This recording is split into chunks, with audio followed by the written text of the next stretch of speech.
Curhat penderitaan Pok Atik pasca idap polip usus tapi tak mau dioperasi, gegara trauma.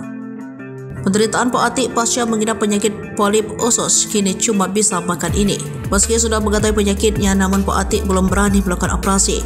Ada trauma masa lalu membuat Pok Atik harus menahan sakitnya dan mencoba jalan lain seperti pengobatan alternatif. Pok Atik juga harus menjaga pola makan demi mengurangi dampak dari penyakit yang diidapnya tersebut. Dikutip dari Tribun Seleb, pengobatan alternatif ini memang sudah dilakukan sejak 2 tahun ke belakang, di mana banyak penyakit yang ia idap seperti kolesterol hingga darah tinggi. Kemudian, untuk menjalani pengobatan polip usus baru dijalani 6 bulan ke belakang usai ia mengetahui akan kondisinya yang harus menjalani operasi. Selain pengobatan alternatif, kini Pok Atik memilih untuk menjaga pola makan. Pok Atik mengaku kini lebih banyak mengkonsumsi makanan rebusan.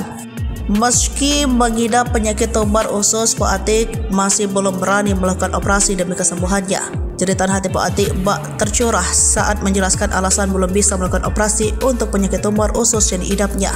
Dikutip dari Tribun Seleb, Pok Atik bercerita mengenai ketakutan di dalam dirinya hingga memilih melakukan pengobatan alternatif.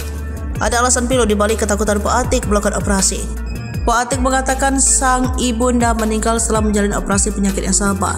Hal itulah yang membuat Pok Atik diliputi perasaan takut dan trauma jika harus menjalani operasi. Bak trauma, Pok Atik mengungkapkan ketakutan kehidupannya akan merasa hal yang sama seperti sang ibu. Hal yang dialami mendiang sang ibunda itu rupanya terus menghantui pikiran Pok Atik hingga membuatnya trauma.